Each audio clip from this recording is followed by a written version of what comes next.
作咧 case to the law, including 係 closing a 受到 range 恰 of 當嘅 loopholes 監管 governments 同 like 埋 China use to 匯報 avoid 嘅。 disclosing the funding. In closing, I want to thank you for the hearing. While the U.S. government made a critical error, I believe in extending PNTR to China without 最 real 後咧，佢 commitments 重 and 新提 enforcement 出咧，就 mechanisms 係 on human rights and 當 religious 年 freedom. It's 賦 never, 予中國 it's 呢個永 never, 久最惠 ever 國待 too late. 遇係一個 redouble our 沉重 efforts. 嘅 We 代 can 價。 commit anew to using all the economic, diplomatic, and security 但係 tools 而 at 家 our disposal 美 to 國 send a 政府 clear 仍然 signal 可以 that 重 America 新 remains 咁樣 committed to the 去 fundamental 用所有 principles 嘅 laid out in 經 the 濟 founding 外交 documents. 同埋 Documents was former President 國家 Reagan, my 安 favorite 全嘅 president. 工 Reagan 具 said the words in the 去 Constitution 清 and 晰咁 Declaration of Independence 話 were a 俾 covenant, not 世 only 界 with the 人 people 包 in 括 my 美國人 hometown 知 in 道啦。 Philly in 1776 美國 and 政府係 1787 when the Constitution, but a covenant with a tank 對於 man, a covenant with a Buddhist monk 基 and 本 nun, 嘅 a covenant 普 with 世 a 人 Catholic 權等 bishop, 等， a covenant with Li Chun-fu 尤 who's 其 been 是 tortured. 列 So I 喺 believe 呢個 that 國 what 家 you're 嘅 doing 憲 here is 政 very 文件入 important. 邊 We 嘅 can, I believe, 基本 we 原 can 則 reverse it. The American people 係 are 有 with 嘅 us on 堅 this 持嘅。 issue, and I just hope this commission can light a fire in this current Congress. But thanks for the hearing. And so do we, Congressman, and I thank you for your passion. Beautiful, beautiful. I'm going to recognize Senator Peters because he has to go to a Senate Armed Services Committee for questions. I'll just have a quick one here. Thank you, Chairman Rubio, and thank you to the witnesses, Leader Pelosi. Wonderful to see you once again, and Congressman Wolf as well. Compelling testimony from both of you of what has happened with our China relations over these last few years. And I can say, as a senator from Michigan, we have seen the impact of unfair trade practices, in particular with the Chinese, as it's hollowed out manufacturing in particular. If you look at the auto sector and auto suppliers who want to go to China to do business in China, and then the Chinese say, you're welcome here, but you have to have a Chinese partner in that company. And then as the company goes to China, and the Chinese partner then proceeds to take all the intellectual property and all of the manufacturing processes, and then sooner or later they use that then as against us in sending materials back to us at a considerably less price, using whether just low labor, other conditions that they have there, currency manipulation, which neither one of you mentioned, but I know you feel very strongly about as well. But basically, these unfair trade practices that are hollowing out good-paying middle-class jobs here in America. Now, I have been working with the Commerce Department to hopefully push them to use more enforcement actions to some of the enforcement that exists now. Normally, these unfair trade practices come to the Commerce Department or to the government as a result of a complaint from a major industry group, and that's fine, although we need to do a lot more. But unfortunately, small businesses and medium-sized businesses don't have that, and oftentimes they get hurt in significant ways. The Department of Commerce does have an enforcement mechanism that allows them to take independent action to pursue these types of cases against the Chinese as well as other countries around the world. Would both of you support giving the Department of Commerce enhanced ability to initiate actions on their own and to aggressively pursue unfair trade practices by the Chinese? Leader Pelosi? Yes, thank you, Senator, for your attention to this important matter and your suggestion. If they would do it, it would be a great thing. Let me just say, as you heard from the testimony, you know why we all worship at the shrine of Frank Wolf. When he's on a case, he's on a case, and he has been just a champion for human rights and fair trade practices and the rest in China. And since you mentioned manufacturing, I would just say that due to the trade deficit in China, just since the WTO accession, we've lost 3 million jobs, 75% of them in the manufacturing sector. So yes, I would support what you're saying about the Commerce Department if they would do it, right? If they would do it. And I support that and what Mr. Wolf, Congressman Wolf, Mr. Chairman, to me, Wolf has suggested. I would add one more thing to that, and is the issue of reciprocity. Next week, March 10th, the world will remember the 1959 uprising in Tibet. We will remember the Chinese government's brutal response on Tibetans, on students and workers in Tiananmen Square, and on booksellers or feminists or LGBT people. The list includes anyone who disagrees or poses a threat to the party in power. Yet advocates in China and around the world continue to call on the Chinese government to fulfill its promise by reprioritizing human rights. In 2015, I led a congressional delegation to visit Tibet. It was the first delegation in about 10 years or so, a congressional delegation that was allowed into Tibet. And as Chairman Wolf mentioned, the brutality of the Chinese in Tibet is something. So one reciprocity is one where they want to have more consul generals in the United States, consulates in the United States, and we're saying, well, if you want to do that, you should allow us to have a consulate in Lhasa. We haven't had the full cooperation of any State Department yet on that. We have some good words, but we will see. And I just want to make this further point about your question about commerce, because here's the thing.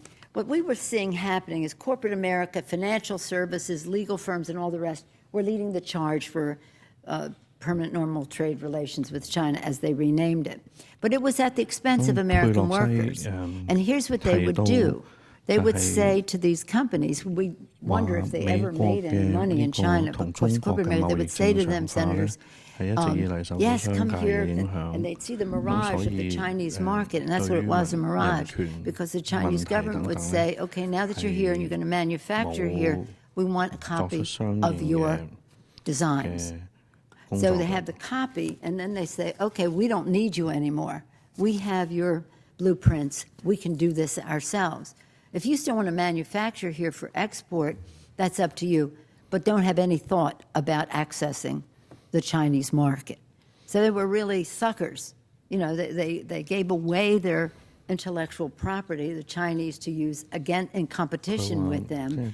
And in some cases, they would have a U.S. firm manufacturing here for export to the United States, and the prison labor right next door. You walk right through the door into a prison labor factory for export to U.S. and for the domestic market as well. So if our country is serious about protecting our workers, and I don't mean that in a protectionist way, I mean just in a fair way, the Commerce Department should do as you suggest. Thank you. I agree completely. I picked stocks up off the line in Beijing Prison #1. They were all Tiananmen Square demonstrators making stocks with golfers on them, and they were all being sold here in the United States. Lastly, I would urge you to talk to the Bureau and ask them to show you the list of who's being hit. You will not believe of who they are going after. And I'll just leave it at that. But the Bureau can let you see that list. You will be shocked. Senator, and so let me, first of all, this is a great opportunity for everyone to see how on this issue of human rights and democracy and respect for trade laws, that this is really not a partisan issue. You have obviously Leader Pelosi, who's been a leader of the Democratic Party, and Congressman Wolf, who has been consistently conservative Republican, and yet this is an issue that unifies and should unify all Americans. And so the comment I'm about to make, which prefaces my question, is not meant to be partisan in any way, shouldn't be read in politics. This is just a question that I think is important, fundamental to our foreign policy. Yesterday, the Secretary of State met with the Chinese State Council, and the readout of the meeting underscored the following. It said the two discussed, quote, maintaining a mutually beneficial economic relationship between the two largest economies, end quote. This readout included not a single mention of human rights concerns, did not include the names of any political prisoners and the like. And so, obviously, it's young and a new administration. Secretary Tillerson's been there just a number of weeks. The State Department is not fully staffed. But I wanted you both to kind of testify a little bit as to, from your travel around the world, your interaction with people that have been oppressed by totalitarian regimes everywhere, how important it is, even if it's just in a conversation, even if it's just in a meeting, how critical it is for the voice of the United States government, often expressed through the Secretary of State or the President or the Vice President, how important it is that human rights, that the names of individual prisoners, that the cause of individual causes be named so that people can see this, and how much it matters to the oppressed to know that the United States of America at the highest level has not forgotten them. Chairman Wolf has asked me to go first. Thank you for your question, Senator, because it is absolutely essential. The Chinese really must go in the back room and laugh out loud after such a meeting, when for all of our talk about promoting human rights throughout the world in a country where we have this big commercial interest, we're silent. I hope that the printout is not complete. I'm ever hopeful that our government at any opportunity would talk about human rights in China and Tibet being part of China, but specifically mentioning Tibet because of the particular oppression that is happening there.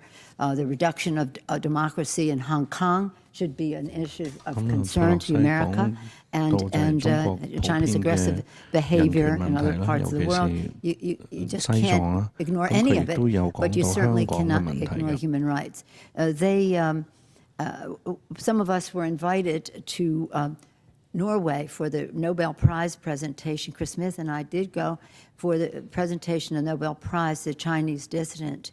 And the Chinese would not let him go to receive it, so an empty chair. You probably remember with the award there and the rest. And we were very, I don't think any of us could think of a bigger honor than to be asked by the family to be part of that delegation representing Chinese dissidents, not just Wei Xiaobao, but Chinese dissidents in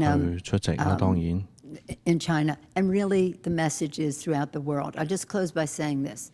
Nothing, they say, is the Chinese think that nothing causes more excruciating pain to a political prisoner than to say to him or to her, and I say her because, as we know, Sandy Tillis is detained by the Chinese. Nothing causes more stress to a prisoner than for the Chinese to say to them, nobody even knows you're here, or why, or cares. And so, to your question, nothing is more important than, one of the most important things we can do then is to make sure that the names of the prisoners are always given to them in meetings that we talk about on the floor of the House and in public statements and the rest, because we don't want to be accomplices to the torture that the Republicans, that the dissidents are subjected to in prison by the Chinese regime. I agree. I'll give you two examples. I met with Nathan Sharansky. Sharansky said when people advocated for him, his life got better. The commandant of the camp, Colonel Osten, said, why are all these letters coming in? I better be careful. This guy better get enough food. I better be careful. Sharansky said it invigorated him. He knew people were, and if you listen to Reagan, in Perm Camp 35, when Reagan gave, remember the Evil Empire speech, they were tapping on the wall in Perm 35, telling everybody that Reagan had spoken out. And secretaries of state in both administrations used to go to Moscow. Secretary Schultz would go to Moscow. They would meet with the dissidents. And if the dissident was in jail, they would sometimes go to their house, go up into the apartment and meet with them. So not to speak out. Now, I don't know Mr. Tillerson, and I'm sure he's going to do a good job. I hope he does. He has a impressive background. It's the beginning. But he really has to, because, you know, to whom much is given, much is required. He's been given one of the greatest honors to be the Secretary of the State of America and not to advocate for the persecuted in China, the persecuted in the Yazidi girls who have been taken hostage in Raqqa, to not to advocate for Asa Bibi, the Christian Catholic woman who's been in jail for 6 years under a death sentence in Pakistan. 6 years. 6 years. And not to say anything about it? He's got to. This is, history will judge him poorly. You need to raise these. And I'll end with the last thing. You can do it, Senator, in a respectful way. And let me give you an example.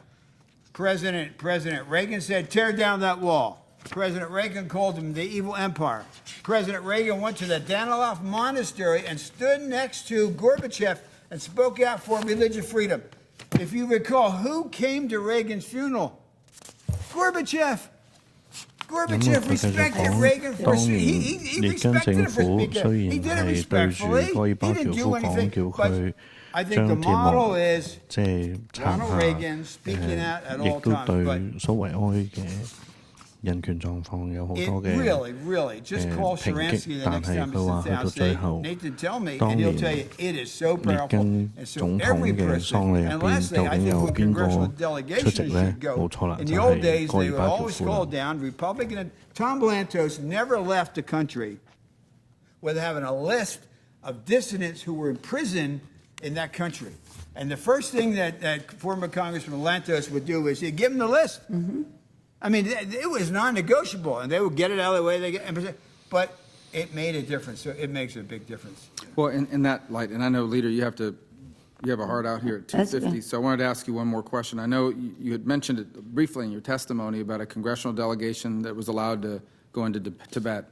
And I wanted you just to talk about that a little bit further, the conditions as the new administration develops its foreign policy. What are the most critical priorities in terms of the Tibet-specific policy?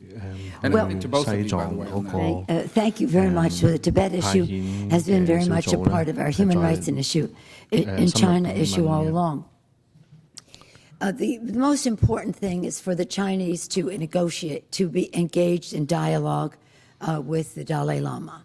We've been asking for that for a long time.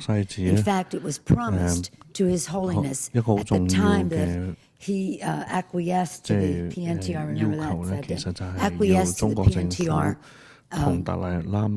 action by President Clinton. President Clinton represented that he would initiate these negotiations, the dialogue with the Dalai Lama and the Chinese leadership. At different levels, some dialogue has taken place, but not the dialogue that we anticipated with that. So the dialogue. When we went, we've been asking for a visa to go to Tibet for a long time. When the president of China was here a year and a half or so ago in September, Senator Feinstein and we asked him about Tibet, the dialogue, etc. And he said, why don't you just go there yourself and find out? And so I said, fine, give us a visa. That's what we want to do. So we got the visa, put a delegation together a few months later. In November, we went to Tibet. And what we saw was like a Potemkin village. It was, they would say to me, see, we gilded the roof of the temple. And I said, well, I'm not so interested in your gilding the roof of the temple. I'm interested in what's going into the minds and the heads of the children. If you are preventing them from learning their culture, their religion, their language, who they are, gilding the roof is I don't care about that. What I do care about is what goes into their heads. Look at what we're doing for infrastructure here. Well, they were doing that throughout all of China, so thank you for doing it in Tibet as well. But the second thing I would say is, in addition to the dialogue, is the reciprocity. We want people to be able to go to Tibet to see, because if it's a hermit kingdom, if it's a hidden, that's really Korea, but if it's a hidden place, then people won't see what is happening. The Han Chinese kind of taking over the culture of this beautiful Tibet, the people, the culture, the language, the faith. So the reciprocity in terms of consulates would be a good place. They said, we want more Americans to come here to go to school. Let's say, well, let's have a consulate, because parents are not going to let their children go to school in a place where they have no connection. So I think that the consulate, Jim McGovern, the co-chair, he was with Mr. Pitts, co-chair of the Lantos Commission, keeps asking for that. We have legislation to that effect. In his testimony before the Senate, the Secretary of State to be, then Tillerson, then nominee, says reciprocity is an important part of our relationships with other countries, and I'll make judgments about it as I go along. So it was semi-positive response, but I don't know what judgment he will make in light of what you just said.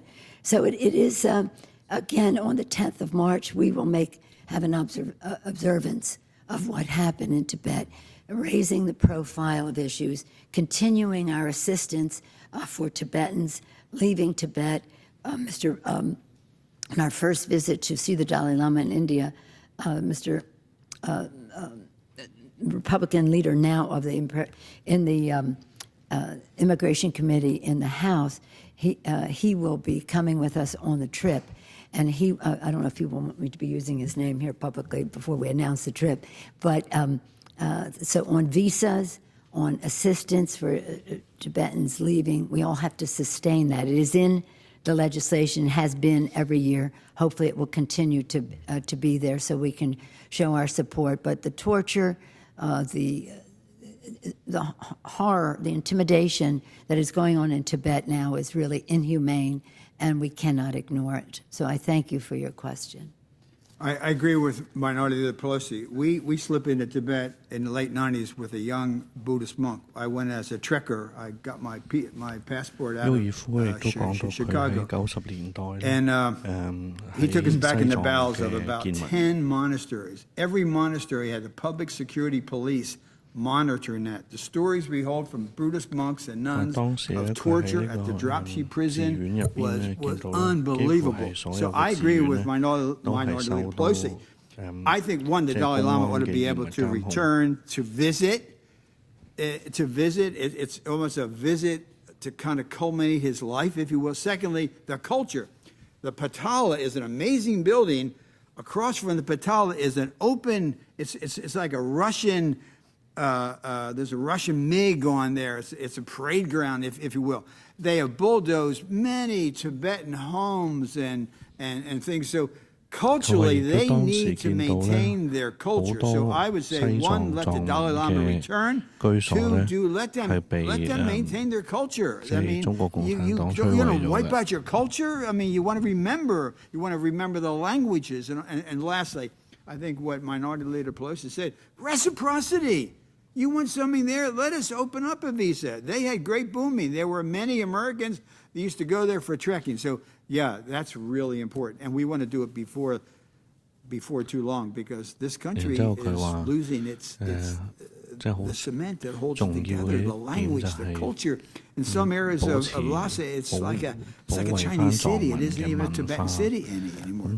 Yeah, and so I know you touched on this question that I'm about to ask you in your testimony as well, but I'd be curious about both of your input on this. I'd venture to guess that in the audience here today, there are going to lobbyists representing the Chinese government and public relations firms here in the audience as well. Then some of these entities that engage in what can only be described as lobbying on behalf of the Chinese government, they fail to register under the Foreign Agents Registration Act, which some have argued is outdated, it's antiquated. And would you agree, first of all, that we need to reform those laws?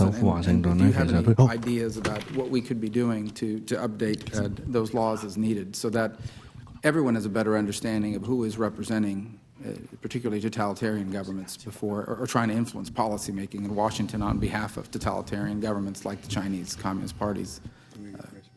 咁佢提出咧就係有好多代表中國政府嘅說客咧喺華府嗰度咧工作緊，咁但係呢啲嘅說客或者公關公司咧係冇恰當咁樣係有即係註冊。咁佢問兩位證人咧係點樣睇呢個問題啊？2 columns, page after page after page. They had hired just about everybody in Washington, D.C. Wouldn't you say? I would. Just about everybody. So it was. They meaning the Chinese government, Yeah, or the businesses interested in doing business there as well? Both. A combination. The Chinese interest. Okay. The Chinese lobby. They had page after page after page. They'd hired everybody in D.C. In fact, so many people said to me, because we persisted with this fight, and they said, you know, you keep having these victories because we would win votes, but we just couldn't fight Clinton. Really, that was largely when we got rejected with the vetoes and stuff. But the people would come up to me and say, thank you so much for your advocacy on behalf of human rights in China. You sent my children to college. These lobbyists were making a lot of money off of our advocacy for these poor people in China, but they were admitting it was the gravy train of all time, Chinese government lobbying for PNT, what was most favored nation, changed the PNTR so that it would have a different impression in the public mind. So yeah, I think the public should know. People should 咁佩洛西就講到咧，就係話其實有好多呢啲中國嘅代表中國政府嘅有公關公司喺呢度進行游說，亦都呢啲公司係賺咗好多嘅錢。咁但係佢就話民眾係應該要知道有呢啲咁嘅公司嘅存在，有啲咁嘅人嘅存在嘅。So yes, and the IG, I'm sure he'll come up and brief your staff, but he has some pretty good recommendations that ought to be able to pass. Whether you're for China lobbying, against China lobbying, everyone ought to know who's involved. Well, you've both been incredibly generous with your time. I don't know if there's any other topic you wanted to touch upon, and we have a second panel awaiting, and we're grateful to both of you for being a part of this.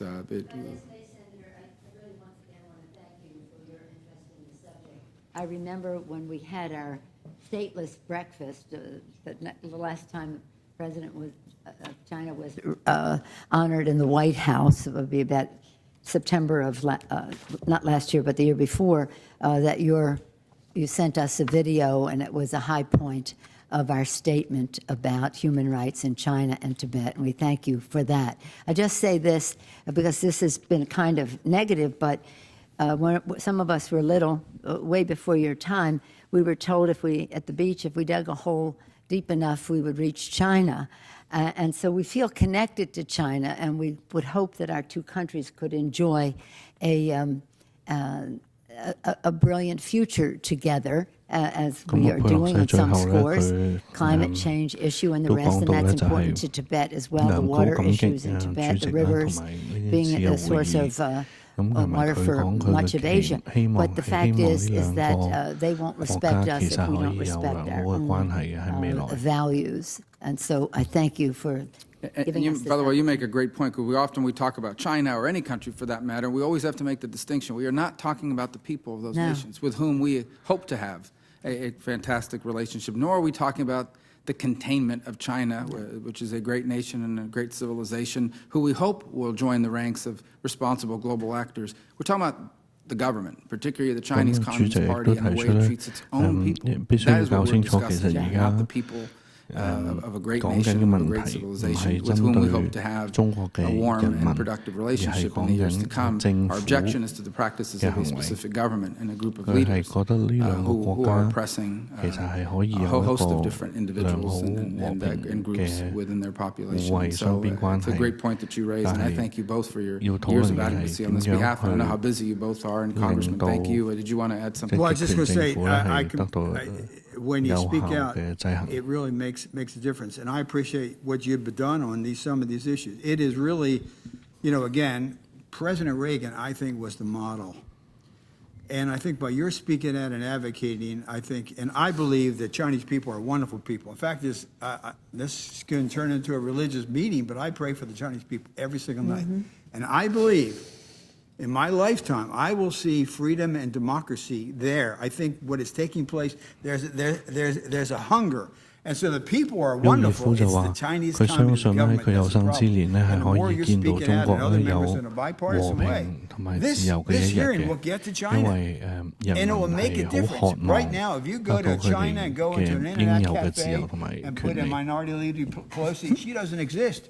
You don't exist. But the Chinese people have a way, and they're hearing and listening. So by your speaking out can make all the difference. And if I'm right, I used to pray. I visited Romania in 1985. 唔同嘅人係願意就中國而家嘅現實問題咧係發聲。1989, I was in a television store buying a television for my wife, looking for an American-made television, and I saw the revolution was taking place in Romania.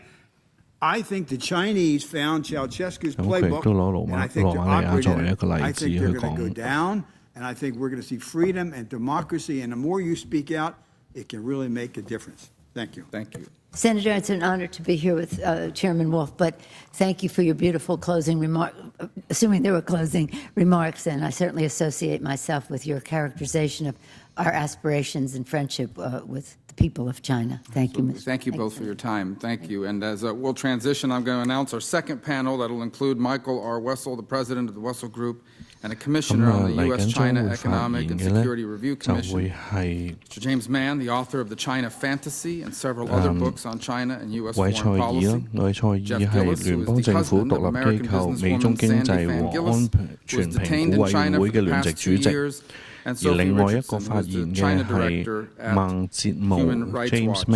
I want to thank all of you for being here and to take your seats and discuss an issue that I believe is of growing significance, not simply in terms of our economy and of our national security, but also in terms of the principles that should animate our foreign policy. And your testimony today will be important as is the case this time of year with so many votes going on. You may see members coming in and out. You saw Senator Peters had to leave early. 今日 I will 仲 be 有 here. 嘅 Obviously, 係 we're running this meeting. We're 吉 very 利斯 excited about 同 the 埋 fact that you're all going to be here testifying. I know all of you 呢 have 個 prepared 吉利斯係 statements. 商 I would 人 encourage 潘 you 遠 to, 芬嘅 to 丈 the 夫。 extent that you 咁 can. 潘遠芬呢，喺2015 年 Sounds like an 3 oxymoron 月 coming from a 一 senator, 次 but let's 代 we try to 表 limit 德 ourselves so we can get into 州 the 休 questions 士 and make sure we can get as many of 頓 the 嘅商 answers 業 as 代表 possible 團 into the 訪 record. 問 Because 中 even 國 the 之 members 後 that are 呢， not here 喺珠 will 海 read the record, and 被 we 中 can go 國政 back 府扣 time 押 and 嘅。 again.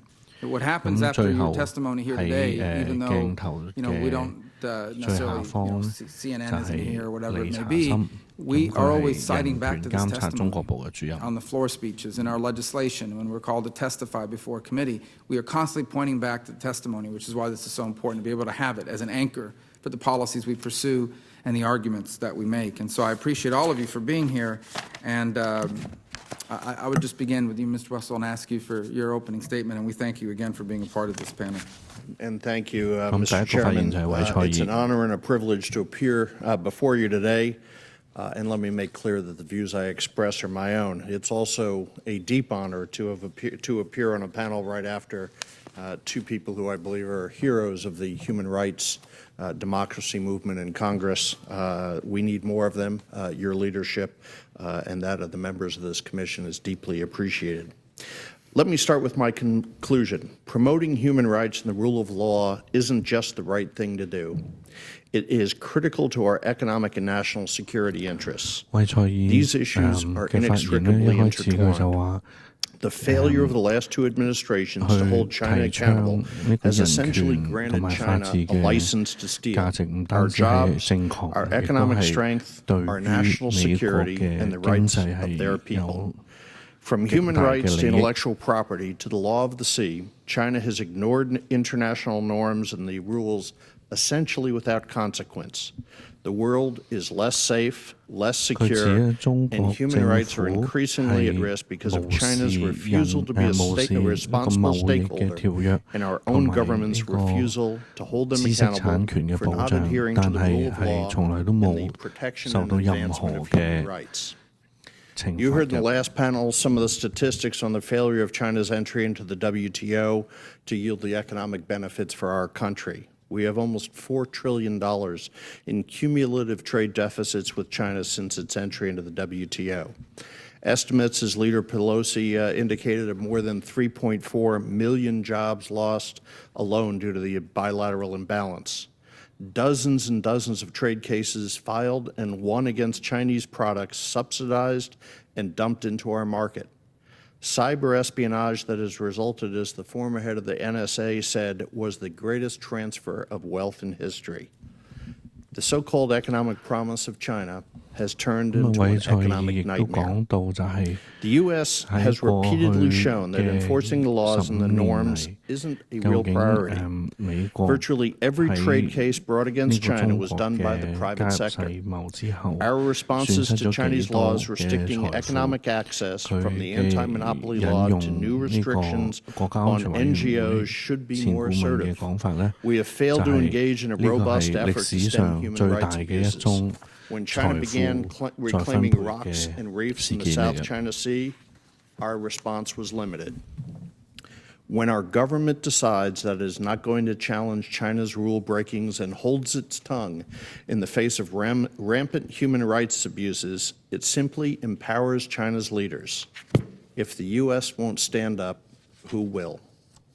And the massive transfer of wealth from the U.S. to China because of a deficient WTO accession agreement, inadequate enforcement of the laws, inaction against Chinese cyber espionage, and essentially complete denial of currency manipulation, just to name a few failures, has enabled China to build one of the world's most capable militaries with rising force projection capabilities and a domestic security apparatus capable of choking the human rights activities and aspirations of its citizens. Mr. Chairman, in my prepared testimony, I go deeper into many of these points. Let me quickly turn to some potential recommendations I offered, and I will move quickly to try and give the maximum amount of time to Q&A.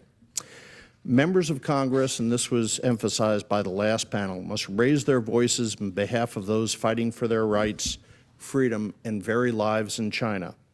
The Chinese leadership must know that we will not rest until there is justice for those unfairly and unjustly imprisoned, detained, or treated poorly. Members of Congress must also speak out on the need to preserve the remaining democratic attributes of the Hong Kong system. We must not lose our voice in terms of movies and the media, which Mr. Wolf talked about in the last panel.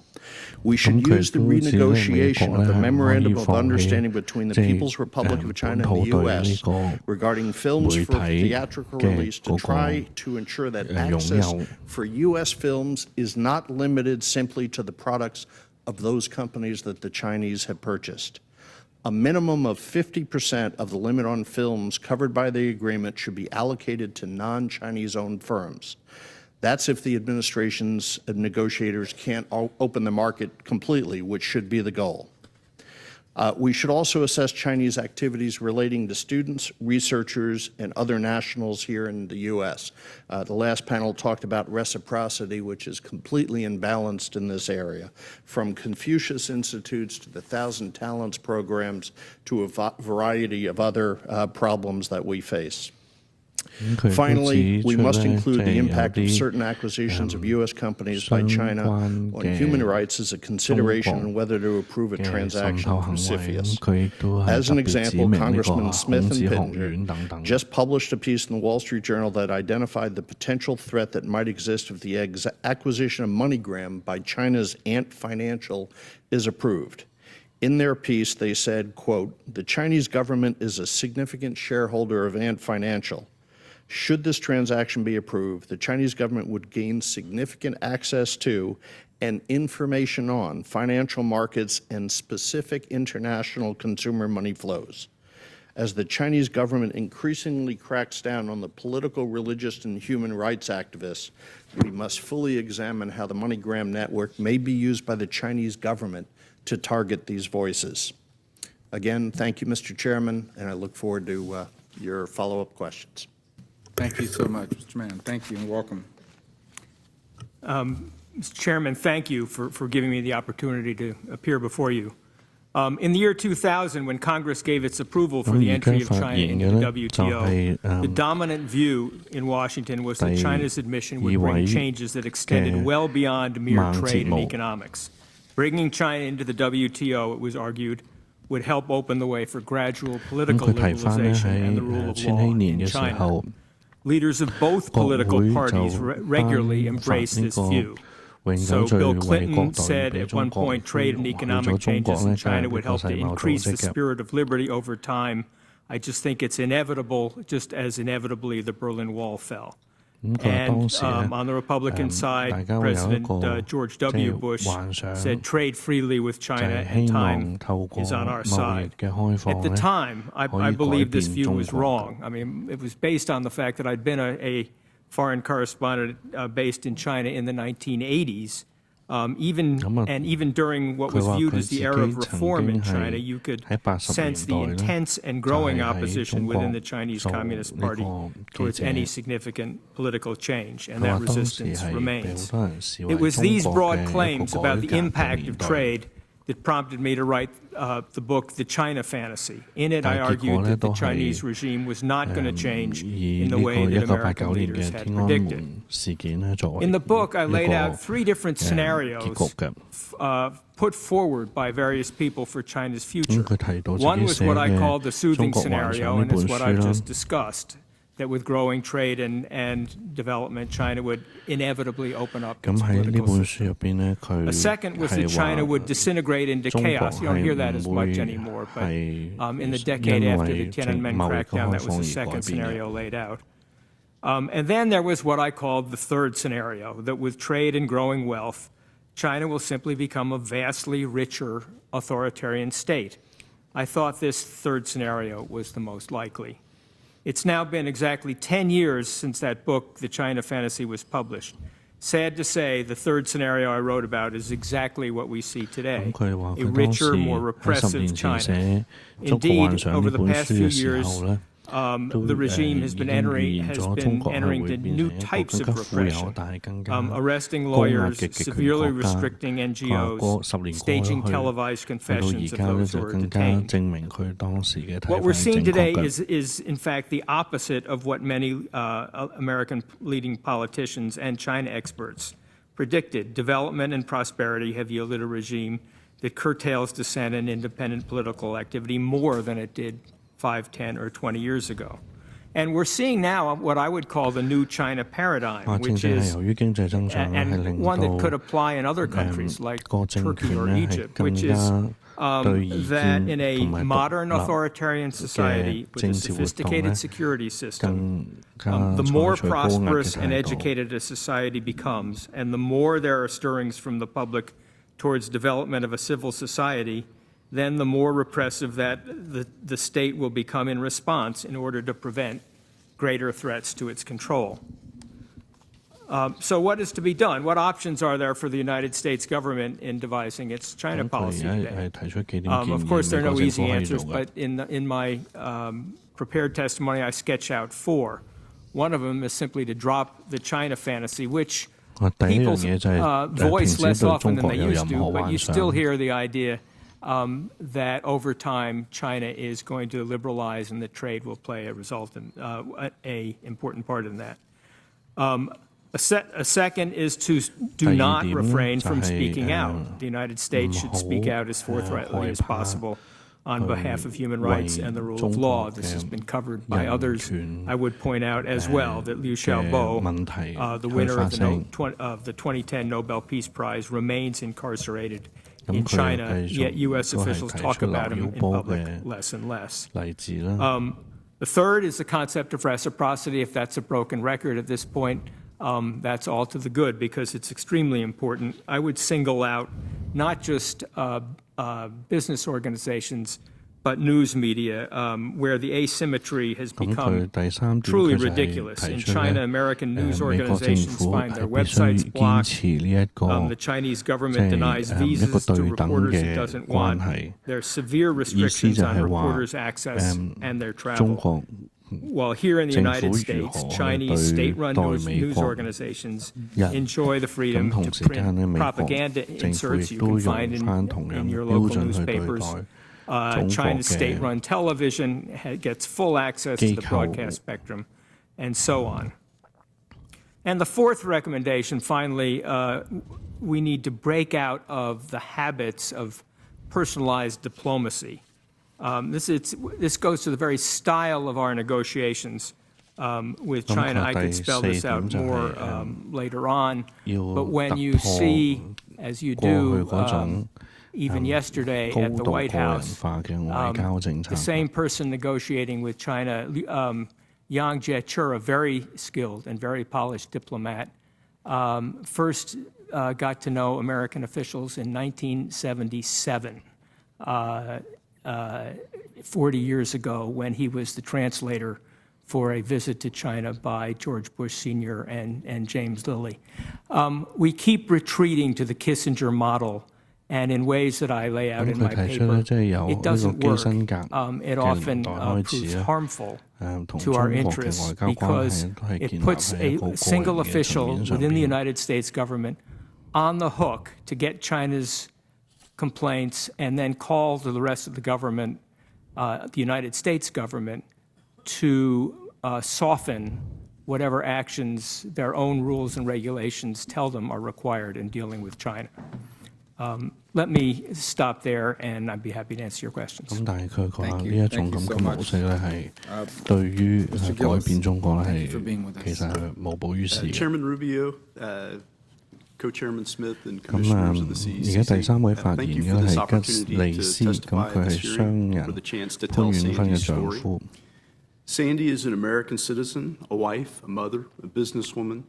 She was detained by China's state security on March 19, 2015, while on a trade mission to China with Houston Mayor Pro Tem Ed Gonzalez to promote business between Houston and China. Sandy made this trip in her capacity as a member of the Mayor's International Trade and Development Council 就代 was 表 president of the 德 Houston 州 Shenzhen 休士 Sister 頓 City 嘅商業代表 Association. 團去 She 訪 was 問中 seized 國。 one day after meetings that she arranged between officials of Houston and Shenzhen. Sandy was detained by China State Security. This is the Chinese spy agency, not China Public Security, China's police force. 代表呢個休士頓 China 商 State 團同 Security 深 is the 圳 Chinese 嘅 agency 政 that 府官 sends 員見 spies to 面之後咧， America 就 to 被 steal commercial and 國安咧 national 拘禁 secrets. 咗。 Sandy's first 6 months were spent in designated location residential surveillance, where she was subjected to solitary confinement, torture, and relentless questioning in a torture chair.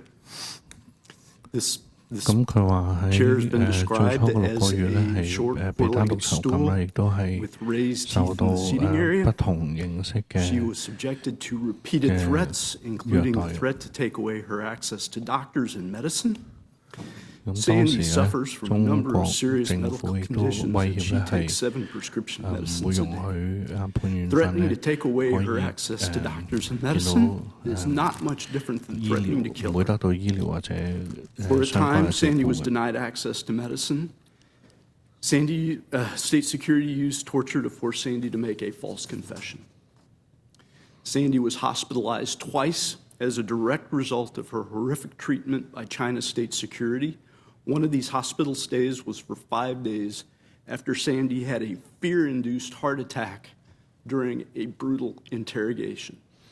How would you 佢話 feel 潘遠芬曾 if 經 your 喺 wife was treated in 即 this 係 way 好 or 極 your 端 child 嘅 was 審問 treated 之 in 下 this 咧 way?，就有 The Working Group on 經歷 Arbitrary 咗 Detention 呢 in the 個 Office of 心 the 臟 United 病， Nations High 咁 Commissioner 而 for 即 Human 係 Rights looked at 差啲 Sandy's 喪生 case 佢嘅性命。 and determined that Sandy's rights had been arbitrarily violated. She'd been arbitrarily detained, and that her rights had been violated under international law. This is the first time in history that the UN had ever ruled that an American citizen had been arbitrarily detained by China. 咁佢話呢個係 Part of the 歷史 reason 上 for the 唯 ruling by the 唯一一 UN 次亦都第一 was 次咧， admission 聯合 by 國咧 Chinese 係 officials to 決議 treating 裁 Sandy 定 in ways that 係一個美 violated 國公 international 民 law. 被不合 Sandy was 理 not allowed to 同 speak 埋 with her 無 lawyer for 端 over a 地 year. 被 She 中國 was 政 not 府 charged with 嘅 crime 拘 for over a 禁。 year. For about the first year and a half, China state security, the very people who tortured Sandy, were monitoring her visits with the consul whenever those happened. Chinese authorities eventually did file charges. They claimed that 經 Sandy 過1年半 was 嘅 a spy for the 不斷嘅 FBI, which is not 折 even a 磨之 spy 後咧， agency. 最終咧，中國政 She's 府係 specifically 提出 accused of going 話 on 潘 two 遠 spy 芬 missions to China on 係 behalf of the FBI in 曾經喺1996, 1996 and then 年 helping the 為呢 FBI 個聯邦調查局咧 catch and 喺中國 convert 進 two 行 Chinese spies 間 in the 諜活動 U.S. to double agents to spy against China. 尤 The 其是 FBI has 咧 denied 係 that Sandy 協 was 助 ever 聯邦 worked 調 for 查 them. 局咧喺 In 1997 addition to 年咧 that, we have a mountain of evidence, which I won't 拘 go 捕 into, but I 2 do 名 document 中 some 國 of the 嘅間諜。 written comments. But among one thing is we have her passport from 1996 that shows that she never went to China that year. 咁但係 Sandy has spent her 歷史就 career 話 encouraging interaction 佢 between the U.S. and China, 有 business, 潘遠芬嘅 cultural exchange, 護照 educational 可以證 exchange. 明 She 喺 founded 1996 and 年 for 潘遠芬 years 根本 ran 從來 Houston's 冇 longest 踏足 running 過中國 Chinese。New Year festival. She served as either vice president or president of the Houston Shenzhen Sister City Association over 20 years. She was that association's representative to Sister Cities of Houston board for over 20 years. She's worked extensively and for decades with the Chinese Foreign Ministry, the city of Houston, the Chinese consulate in 喺過 Houston, 去嘅 the 20 幾 Municipal 年嚟，潘 Government of 遠芬基本 Shenzhen, 上一直都 and 係 the Public Security 代 Bureau 表 of Shenzhen. 休 She's 士頓 introduced hundreds of Americans to China 嘅 and 商業 hundreds of 機構 Chinese to America, 係保持 including school 同呢 kids. 個 She's 中 hosted 國 Chinese dignitaries. 唔同 She's 嘅 arranged 地 for 方 doctors 嘅 and nurses to receive training in Houston. 一個 She's 良好關 arranged for 係。 medical care and medicine in Houston for injured Chinese police officers. 佢話佢 She 係 even helped introduce 休士頓 Houston 亦 to 都 a 為 very 唔 young 少 Yao Ming when she introduced some 嘅 goodwill basketball 即係 games in China 中國 between 嘅 Houston NCAA All-Star 僑民 players. 係 They played 做 many 好多好 games 事。 against Chinese teams, including a number of games against the China national team. And the newest member of that team at the time was a teenage Yao Ming.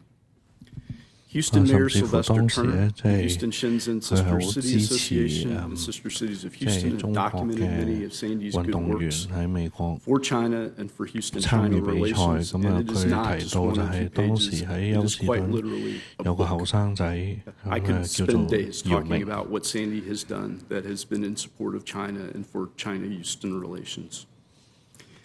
Any American considering traveling to China should ask themselves the question if their story in terms of goodwill to China is as good as Sandy's. In all honesty, if China's state security can arbitrarily detain and torture Sandy, they can arbitrarily detain and torture any American citizen. If Sandy isn't safe in China, no American is safe in China. Sandy is not some top secret agent for the FBI. She is a wife and a mother and a businesswoman with aging parents, including a father who's still hospitalized after suffering a major heart attack. It is breaking Sandy's heart that she can't be with her father right now to help take care of him. Sandy suffers from many serious health problems, including high cholesterol, high blood pressure, high blood sugar.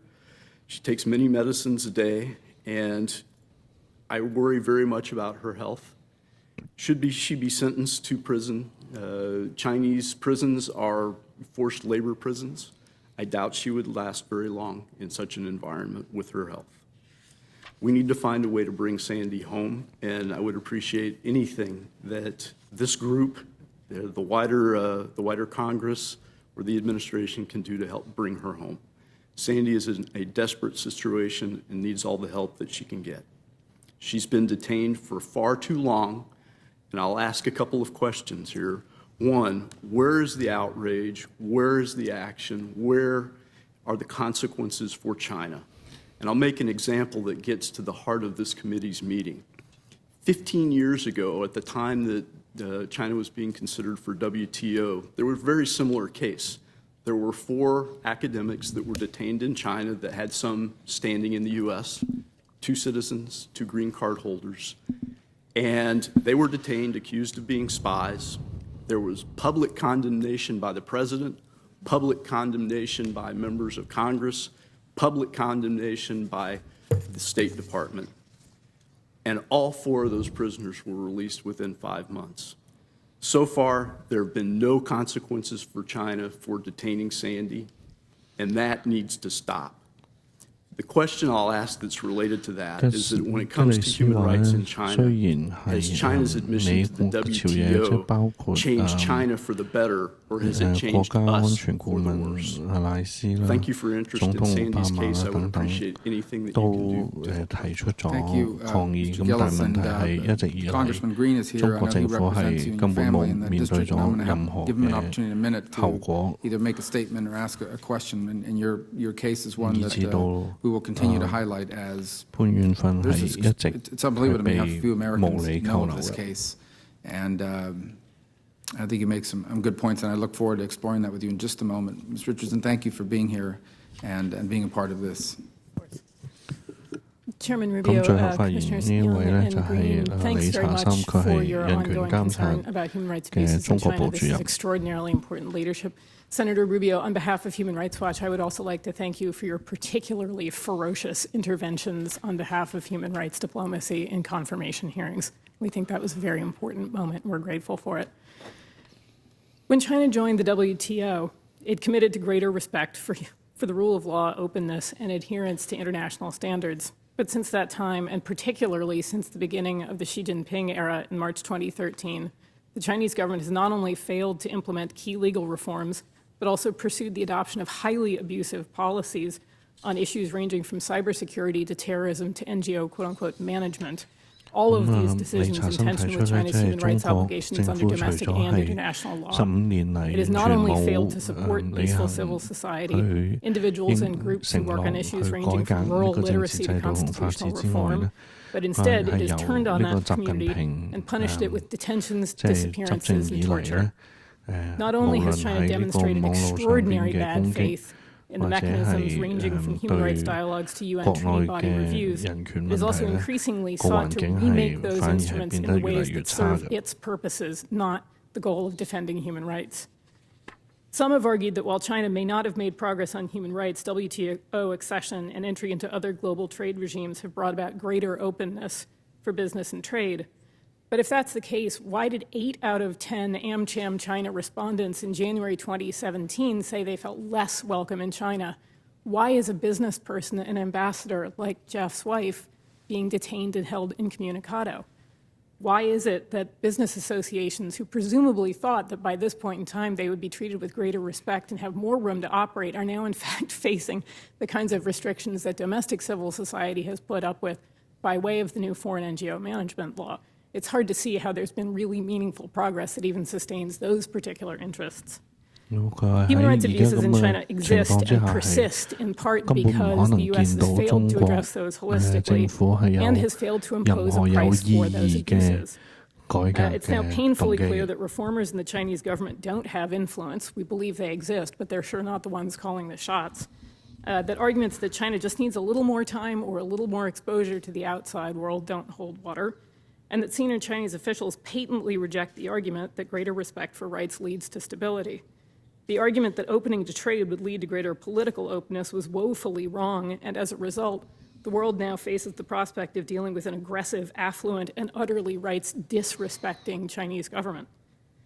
So if China is to become the kind of viable, predictable partner, global player many, including us, want it to be, we need to redouble efforts to promote human rights improvements. But doing that effectively requires absorbing another key lesson of the last 15 years, that Beijing generally only responds to the threat of negative consequences.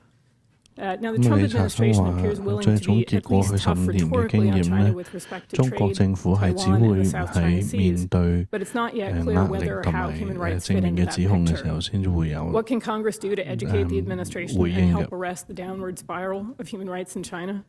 First, urge the administration to publicly articulate its China policy and ensure that human rights are a priority across the administration, not just for the State Department. We're concerned that not just 1, but 3 readouts of meetings between Secretary Tillerson and Chinese counterparts include no references to human rights at all. Not just no references to individual cases, but no references to rights. As we all know from past administrations, what happens early on matters enormously. That bar has to be set high and set high now. Secondly, ensuring that failures by the Chinese government to mitigate human rights abuses have meaningful consequences, ideally on issues that matter most to Beijing. That could include the U.S. publicly declining to engage with China on corruption-related issues, which are a priority for Beijing, unless and until the latter can show that it can provide due process consistent with international human rights standards. In a similar vein, the next time the U.S. becomes aware of Chinese police or Communist Party officials who are in the U.S. on tourist visas, but who are hunting allegedly corrupt officials from the mainland, those people should be detained and prosecuted, not quietly chastised and sent home. The Chinese government prefers to tolerate shallow rule of law dialogues as substitutes for meaningful human rights discussions, but why not insist that all Chinese human rights lawyers be released before scheduling any further interactions with the Ministry of Justice, Public Security, or State Security? As Beijing seeks to expand its propaganda operations worldwide rather than respect meaningful press freedom at home or abroad, let journalists from Xinhua and People's Daily come here, but oblige them to register as foreign agents with the Department of Justice. We strongly support the recommendations that have been made about both FARA and about CFIUS. Third, if the U.S. is uncomfortable with the current reality that stems from having pursued trade at the cost of promoting rights, it should now use China's need for access to the outside world, including its commercial and financial priorities, as forms of leverage. Not only do we look forward to working closely with you on implementing the Global Magnitsky Act, but why not also demand that Chinese companies investing in the U.S. and elsewhere perform human rights due diligence and demonstrate that they are addressing problems or face civil actions? Why not require greater transparency of investments by Beijing's sovereign wealth fund, CIC? From Burma to South Africa, tactics like these have helped stimulate positive change. Fourth, consider commission travel, as Leader Pelosi and Mr. Wolf talked about, to places like Beijing, Hong Kong, Lhasa, or Urumqi. Those kinds of visits invariably generate positive consequences on human rights issues. Fifth, please support U.S. engagement at the UN Human Rights Council. This is the place where the U.S. scored arguably the greatest China human rights victory in 2016 by leading on an unprecedented joint resolution. 11 other countries signed on. There's interest in doing one at the June session, but I think that's not going to happen unless the U.S. supports it. Last but not least, we have to ask you to continue doing or do more of something that you've excelled at in the past, and that's highlighting, paying attention to, listening to independent civil society activists. This is the place where they have been heard, they have been remembered, whether it's Liu Xiaobo or Wang Yu, whether it's Gao Zhisheng or the Panchen Lama, whether it's Ilham Tohti or many others. This is the place where those voices that are critical to informing U.S. policy are heard and know they have a home. We hope you continue to welcome them in the coming year. Thanks. Thank you all for your testimony. Congressman Green is here, and I know that the Gillis family are your constituents, and I wanted to recognize you for a moment, and I know you had some items that you wanted us to put in the record as well. Thank you, Mr. Chairman. I especially thank you for allowing me to be an interloper today. I want to give you an apology because I arrived a little bit late. I anticipated being here to hear all of the witnesses give their testimony. I did hear Mr. Gillis. We did have votes, and I left right in the middle of those votes to get here because this is important to me. Mr. Chairman, I would like to introduce into the record, with unanimous consent, a resolution styled H-Res 153. This is a resolution that is sponsored by Mr. Poe and I to make an appeal to the government of China and to all persons to try to get Sandy released. The last part of the resolution was probably most important. It reads that we request the immediate release of Sandy Van Gillis by the government of the People's Republic of China. There are a number of whereases and wherefores, but I think that's important. This resolution will be submitted into the record without objection. Thank you again. And I would like to thank also Mr. Andrew Duncan, who has been very helpful. He was by my office with Mr. Gillis, and it means a lot to me that he has made this a special part of his mission in life. Mr. Gillis is a very dear friend now. He started out as a constituent, but this has evolved into a friendship, and we are now on a mission of mercy.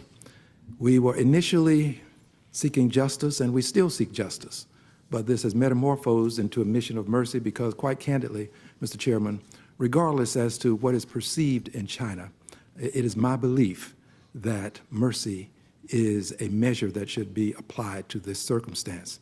Mr. Gillis has already testified about the health of his wife, the health of her father. These are circumstances that I believe would merit some consideration. I've called these circumstances to the attention of the appropriate officials with the Chinese government in Houston, Texas. I have made appeals on many occasions to see what we can do from our end as a member of Congress to acquire not only an opportunity for Mr. Gillis to see his wife, but for us to have other persons see her as well. We have thus far not been successful. This is especially painful for Mr. Gillis, Mr. Chairman, because there is no playbook. There are no instructions. There's nothing to say to him, here's where you start, and here's what you do next. There's nothing to give him a sense of, where am I? Where am I going?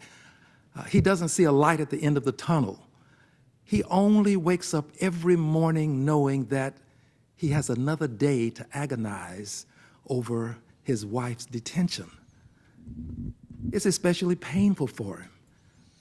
I cannot feel his pain, but I do see it, and I do comprehend how it is having an impact on him. So, Mr. Chairman, what I'm going to do now, if I may, with your consent and permission, is ask Mr. Gillis just a couple of questions, and I will then yield back with your consent. Mr. Gillis, you've given what I consider to be very important testimony, salient testimony. But I do want to know, do you have any policy recommendations?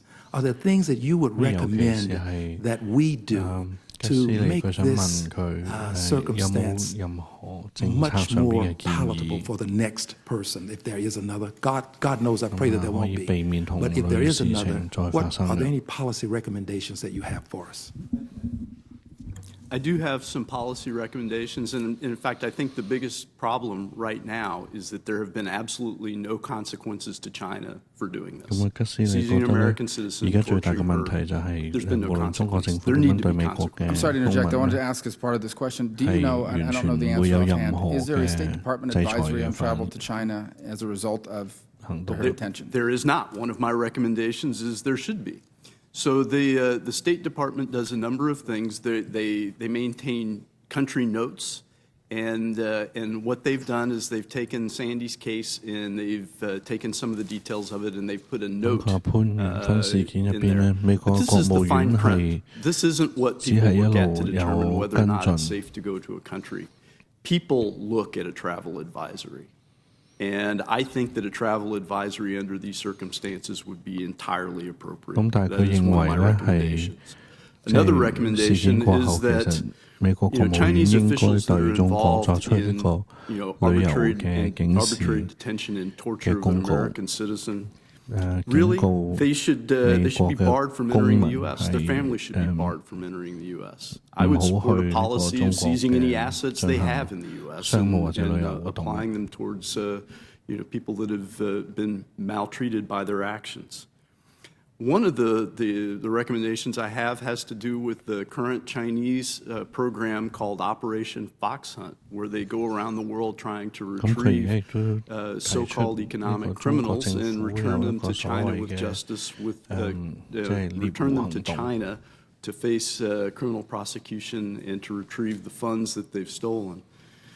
And in point of fact, we work with China on these issues. And China sent a lot of people, as Sophie mentioned, China sent officials to the U.S. to essentially extort compliance from some of these people and make them go back. And we caught them, and we just told them to go. We just kicked them out. We didn't arrest them and throw them in jail and prosecute them or try and use them to maybe win freedom for Sandy. Instead, the FBI works with this organization to help them find people and return them. The FBI maintains an office in Beijing where one of their major responsibilities is to work with China to help track these people down. Justice Department works to return these people. I think the cooperation with China on the return of these officials should be completely halted until Sandy and others like her are returned. China has long sought an extradition treaty with the U.S. I would in no way advocate an extradition treaty, but I think it should be made very clear to China that we will not even talk to them about an extrition treaty as long as prisoners like Sandy are being held. Congressman Green, I thank you very much for the resolution that you have filed. This is House Resolution 153. I fully support that resolution. I hope that the full House will support that resolution. I would say also that another consideration that has come to me since I look at what could happen if Sandy is put in prison, there is forced labor in prison, and the forced labor is used to manufacture products that are frequently exported to Western countries, including the U.S. Some of these products are things that would horrify us. Christmas lights, for crying out loud. Manufacturing Christmas lights with slave labor is a horrifying thought. And fact of the matter is that we really don't do anything to try and police that. And to me, that is unconscionable. I think that the American people would have a thought of slave labor being used to make Christmas lights, and they would say, we should do something about that, and by God, we should. And there should be penalties for companies that import things using prison slave labor. That should be illegal, and there should be serious penalties for it. 咁係呢啲人亦都冇經過即係合理恰當嘅審訊而被入獄，所以根本唔應該容許呢啲產品喺美國出售。Just give us some indication of empirical evidence that you have with reference to where she would have been at the time these incidents are alleged to have occurred. Okay, very good. So in 1996, the Chinese are accusing her of having gone on 2 spy missions to China. I mentioned that we have her passport that shows she had no travel to China. 進行交易活動。咁究竟當時潘元芬係點喺邊度嘅咧？咁吉斯利就係話當時潘元芬其實係冇離開美國嘅國境嘅。And had only like 11 hours of time off during one of these supposed travel missions to China. I have receipts and credit card slips signed by Sandy in Houston at the time she was supposedly on a spy mission.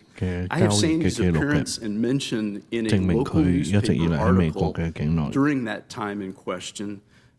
She was doing an event with Sam Houston Race Park, and her name is mentioned. Her photograph is in that article, and it was supposedly while she was in China on a spy mission.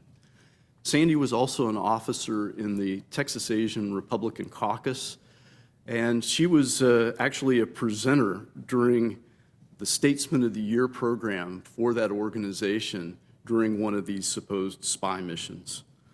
I've also got a FOIA request to a response to a FOIA request from FBI.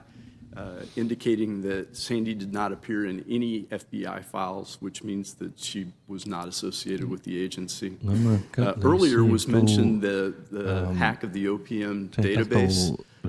One of the things that was stolen from that database is the background investigation for every single FBI officer that has ever served.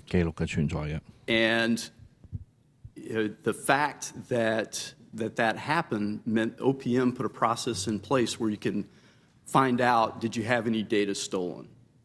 So I put in a request, and Sandy had no data that was stolen as part of the database hack. That in itself also proves that Sandy was never someone who worked for the FBI. So these are a few of the things. I have more, but these are some of the most relevant. And I think it's quite clear Sandy was not an FBI agent. Sandy was not there on a spy mission. Thank you, Mr. Chairman. With respect to China, I would simply say this. We have respected the sovereignty of the nation of China, but I also believe that it's time now for the nation of China to respect the rights of an American citizen, and let's get Sandy brought home as quickly as possible. I yield back the time, Mr. Chairman. 咁啊，眾議員居然最後就係話，即係希望中國政府咧係最終明白同埋尊重呢個美國公民嘅應有權益嘅，盡快釋放潘元芬。So I'm going to let him do his questions. I got a few more. I want to have a few minutes to talk to all of you, and then I have to go to the floor and speak on another pressing human rights challenge in the world, which is Russia. We have our hands full these days. We have no shortage of human rights violators on the planet. Senator, welcome to the commission, and I recognize you for questions. Well, thank you, Chairman. Thank you for your leadership on this matter. It's also good to be here with my former colleague on the House side, Mr. Green. So look forward to our continued work together on these issues. Thank you all. Thanks for your testimony. I arrived a bit late, so Mr. Gillis, I found your testimony, as I heard it, compelling, and thank you so much for delivering a basketful of constructive policy proposals that we might adopt as we think critically about how to best help out Sandy and others similarly situated or who might be similarly situated in the future. I recently convened a group of several senators here on the Hill, and the occasion was the release of a task force report. Some of you may be familiar with it. It was conducted jointly by Asia Society Center on U.S.-China Relations and University of California, San Diego's 21st Century China Center. And the task force concluded the Chinese government has taken, and I'll just quote from the report, steps to more severely restrict and in some cases block U.S. think tanks, non-governmental organizations, media outlets, and internet companies from operating freely in China, while their Chinese counterpart organizations and firms operate with complete freedom and in growing numbers here in the United States. And we may well have some of those entities present among us here today. So, on one hand, U.S. scholars, correspondents, NGO staffers, the list goes on, are selectively denied visas, and yet we welcome. Come on, come on. And so the task force argues that this has created an increasingly imbalanced situation. And Mr. Mann, in your prepared remarks, I know that you discussed the issue of reciprocity. And as I heard Mr. Gillis rattle off some things, one could construe that, construe some of those specific recommendations to fall within the ambit of reciprocity. But maybe I could just get thoughts that any of you might have about the report's assessments from the task force regarding lack of civil society reciprocity from China, and what do you think the United States should do about it? Senator, I think in various ways each of us has been talking about reciprocity, and I think it should be a very high priority now. There was an argument in the past that's purported to be enlightened, but I just thought was wrong-headed, that we should not, I'm now speaking of the news media, but this should also apply to scholars, that we shouldn't insist on reciprocity because we want to grant China as much information as possible about our own society. That was the argument. And the response to that is we are denying ourselves access to information about China, because if we don't insist on that same access, we learn less about China, which is often what the government wants. And I point out that China understands the concept of reciprocity extremely well. It's been actually part of our relationship since the very beginning. In a diplomatic context, when we want a consulate and China wants a consulate, we trade. We have the same number of consulates. They get opened at the same time. On intelligence, if you go back to the early 70s, when each country opened a liaison office before diplomatic relations, each got one publicly acknowledged intelligence officer. We've had reciprocity all the time in diplomacy, but we need to extend it now well beyond diplomacy. Do any of you have anything to add? I thought that was aspects of the debate around China's foreign NGO management law was the breadth of people who push back against it. Normally, there are very specific constituencies that object to certain proposed Chinese law, and they tend to be quite narrow. I lost track after the Association of Southwestern High School Marching Bands called us asking for our views. We got called by museums, we got called by business groups. The response was broad and horrified. And to be fair, I think these were communities that were for the first time facing the prospect of trying to engage with China under the same kinds of restrictions that Chinese NGOs have had to put up with for years: scrutiny by the police, being raided, having their financial transactions scrutinized. These are organizations that I think for a long time have seen themselves as being real ballast in the bilateral relationship. Is the right answer to either somehow limit US-based NGOs or academic institutions or journalists, all the kind that we want to be in China and demonstrating the good work that they do? Is the right answer to that or limitations on them, to impose limits on Chinese government-affiliated NGOs to operate here?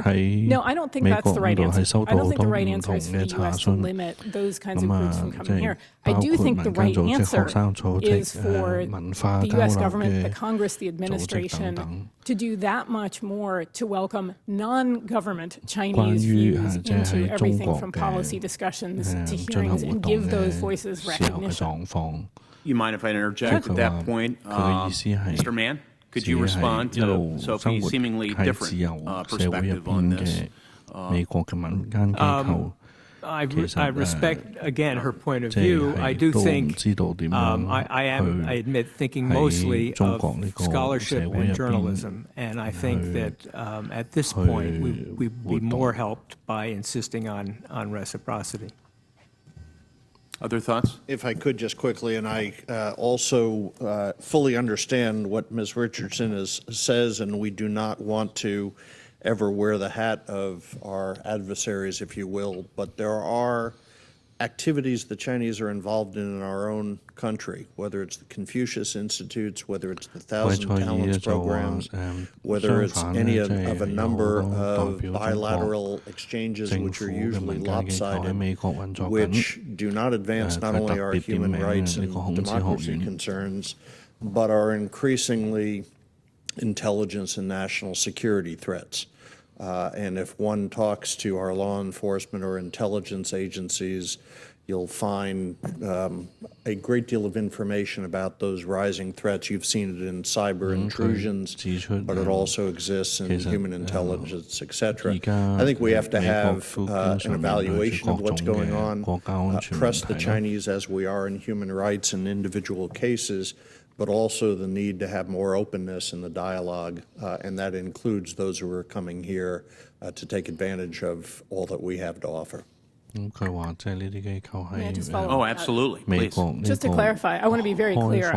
We absolutely support the U.S., for example, arguing hard for access to China for all manner of American journalists and scholars. We think that's extremely important. Also, we certainly agree with the idea that if there are Chinese entities here that present some kind of threat, obviously those need to be dealt with in accordance with the law. I do think, though, and for example, the recent brouhaha about whether the Dalai Lama should indeed be the commencement speaker in Southern California this spring. There's been quite an uproar about this. The school has stood firm, which is great. They've made the right decision, and in the face of real objection, particularly by the Chinese Students and Scholars Associations in the area, to having him as the commencement speaker. I think in that the school has done the right thing in defending its choice and demonstrating what real academic freedom is. And I think the organizations that are objecting are really shown clearly to be obviously what they are, which is vehicles for Chinese political interests. They're not independent organizations. And I think letting Americans see that, or letting the world see that, has a certain utility. I want to be respectful of the chairman's time. I know you've got to, I honestly can't see the clock under the Klieg lights here, so I do have another question. But, okay. Congressman Wolf, I wasn't here for his testimony earlier, so I don't know whether he spoke to his recent Washington Post op-ed where he discussed the Department of Justice, their IG report, which they released last September, related to the update of the Foreign Agents Registration Act. Congressman Wolf argued in that piece that FARA should be updated to consider the role of foreign censorship and influence in U.S. media ownership. Of course, we want to carefully respect our First Amendment freedoms. Some of you spoke to that or alluded to that moments ago. But there is this question whether foreign media operations in the U.S. should be covered by disclosure and reporting requirements, as well as federal civil investigative demand authority. In his prepared testimony, Congressman Wolf specifically argues that FARA should be bolstered to ensure that Chinese-funded public opinion and advocacy efforts in the U.S. are being appropriately monitored and reported. I suppose one could apply this to other aReas. We've got a very popular television station out there, RT. A different country, different scenario. It's Sputnik, another outlet, so what's your assessment of Congressman Wolf's proposal? First of all, I think the congressman raises a number of important issues, as the IG report did, and goes to a more troubling problem that we're facing here, which is Chinese influence in a number of ways into our political and public policy system. A major Chinese entity was a sponsor of the former members of Congress dinner 2 years ago. There are a number of other activities that are going on seemingly under broad lobbying statutes, but much of it goes to basic influence gathering, as I think Jim indicated earlier, the question of inserts in local papers, that there should be full disclosure and recognition by the public that these are propaganda efforts. They are designed to influence the outcome of our opinions and our public policies in a way to advantage a different country. People can then determine how best to assess that, and if there are additional security risks, as I mentioned with Confucius Institutes and other efforts, that we take that appropriately. So is sunlight the best disinfectant? That seems to be, in summary fashion, what Mr. Wessel said. Agreement? Affirmative nod by Ms. Richardson. I agree. I would add, actually, this is not like barring a news outlet from operating or anything else. It's simply a matter of disclosing the state funding. So this is not a restriction of any kind on speech.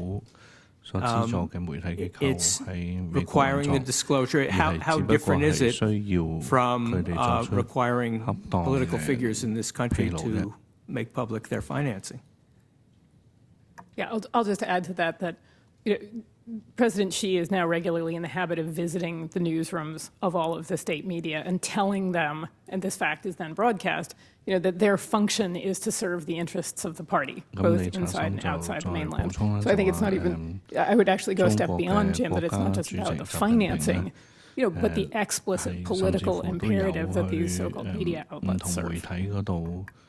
If I could just briefly add, I believe it was Mr. Wolf who also raised the issue of Hong Kong, and we've seen over the last years self-censorship by many of their papers because of influence of whether it's ad dollars from Beijing, etc. So the pervasive influence of this does have an impact on the issues before this Commission of Human Rights, Democracy, and Freedom, and we have to make sure that there is an open, free voice at all times. Thank you all. And so we were scheduled to finish here very soon, but I did want to make a couple of points. First of all, I want to thank all of you for being a part. This is extraordinarily useful, and I think it serves as a real catalyst to get more of our colleagues engaged in Sandy's case in the broader context. With so much discussion going on about Russia, this is in a different way equally important. And I want to reiterate what I said to the first panel. This is not about the people of China, with whom we have tremendous respect and affection and want a good relationship with. I want to basically summarize a couple points. The first is, this executive commission was actually created in the aftermath of the WTO to ensure that there was a mechanism for monitoring the notion that an economic engagement and welcoming China into the nations of the world that are involved in the economy would also lead to democratic and political opening. And in fact, what we have learned is that what it has done more than anything else is that it's turned a poor totalitarian state into a rich totalitarian state. And at the expense often of American industry and American principles when it comes to free speech and the like. And I think that's an important point to raise, because there's this notion among some in the Chinese Communist Party that our goal is to contain them. It's just not accurate.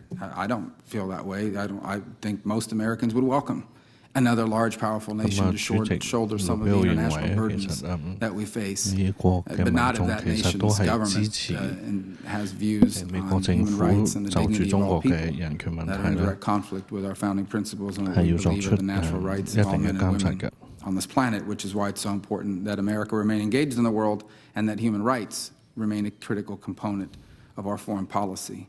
Realpolitik doesn't work. It always backfires in the end, and I believe we'll do so again if that's the route that we pursue in the 21st century. The one open question I have is about Sandy, and that is, but listen, the Chinese know she's not a spy. They're not a third world intelligence agency. They're a first-rate intelligence agency. Do you have any theory as to why they chose her out of all the people that had traveled, out of all the American citizens that go in and out? Why her?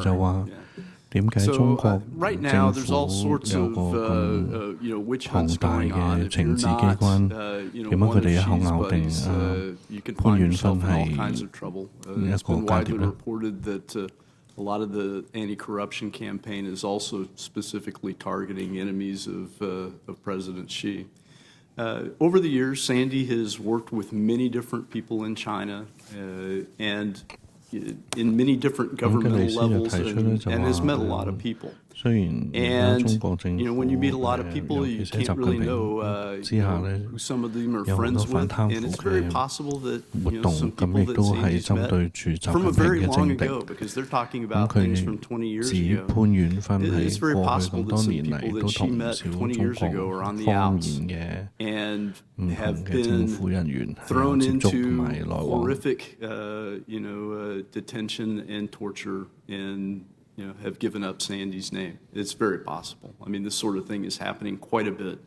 We don't see it so much in the outside world, but it's taking place in a massive way inside China. And my suspicion is that these are as a direct result of people that she knew 20 years ago, which is why there are no claims that she's done anything recently.